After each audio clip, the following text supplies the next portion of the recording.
He never once met my eyes. Not during dinner. Not ever. Every evening played out the same. The faint clatter of silverware, the low drone of the refrigerator, and my stepson's tiny fingers clutching the rim of his plate as if it might slip away. My wife would chat about errands and school plans, smiling too perfectly, while the boy sat motionless, pale, quiet, eyes locked on his food. "He's just shy," she'd insist, her voice practiced, her grin rehearsed. The night everything changed, I went upstairs to tuck him in. The hallway light cut across his face, half in glow, half in shadow. He lay still beneath the blanket, pretending to be asleep. "Good night, buddy," I whispered. His eyes flicked open. His voice came so soft, I almost thought I imagined it. "Please don't leave me alone with Mom." My chest tightened. The words hung heavy in the room. I sat beside him, pulse racing. "What do you mean?" I asked. He hesitated, then reached under his pillow and pulled out a handful of wrinkled papers, drawings. I unfolded them, and my breath caught. They were messy, childlike, but unmistakable. A woman, a boy, a man shaded in black, faceless, standing in a doorway, red marks scribbled across the woman's arms. A bed, a belt. He looked up, eyes far too old for 7. "She gets mad when you're gone." My throat locked up. I wanted to ask questions, but the words wouldn't come.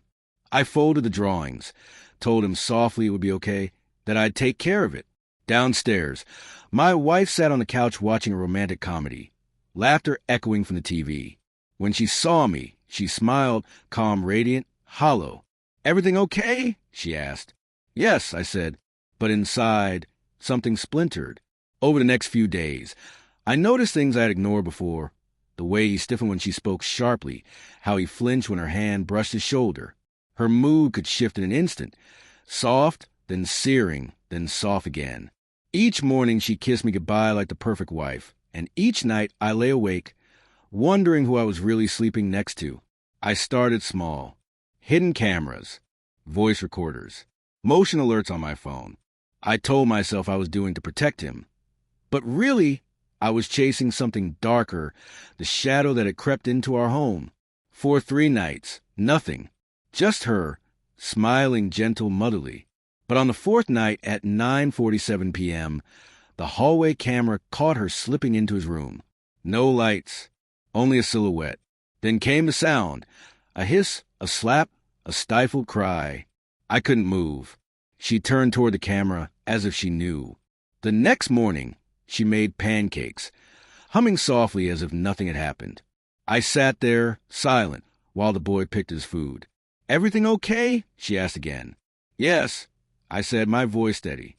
That night, I sent the footage to a private investigator. I didn't go to the police. Not yet. I needed facts, not fear. When the report came back, it shattered what was left of me. The truth was far worse than I imagined. She'd been seeing someone for years. Her supervisor. Hotels. Weekends. Cash withdrawals. Every business trip suddenly made sense. The unexplained absences. The perfume that wasn't hers. The distance. But the part that destroyed me wasn't the affair. It was the drawings. The faceless man standing in the doorway. He was real. The investigator had a name for him. The same man she'd been sleeping with. He'd been inside our house while her son was home. That evening, I didn't yell. I didn't accuse. I just placed the report on the counter between us. She read it in silence until her face fell apart. Guilt, fear, shame all tangled together. "You don't understand," she whispered. "It's not what you think." But I wasn't listening anymore. The next morning, she woke up to an empty house. Our son was gone, safe at my sister's. On the table beside her coffee mug sat the lawyer's letter, divorce petition, custody request, evidence sealed and time-stamped. She called 23 times. I didn't answer once. That evening, she showed up at my office, makeup smudged, eyes red, hands trembling. "Please," she said, "don't destroy me." I looked at her, the woman who once promised she'd die for me. "You already did that yourself," I said. I turned away as a security guard escorted her out, her sobs echoing down the hall. "It's been 6 months now." The boy talks more. He smiles. Sometimes he laughs when it rains. Says storms can't hurt you if you sing louder. I don't sing, but when thunder rolls, I close my eyes and remember that night, his whisper, her smile, and the war that finally ended. People say healing comes from forgiveness. They're wrong. Healing comes from seeing the truth and never letting it own you again. She still calls sometimes, begging for another chance. I let the phone ring until it stops.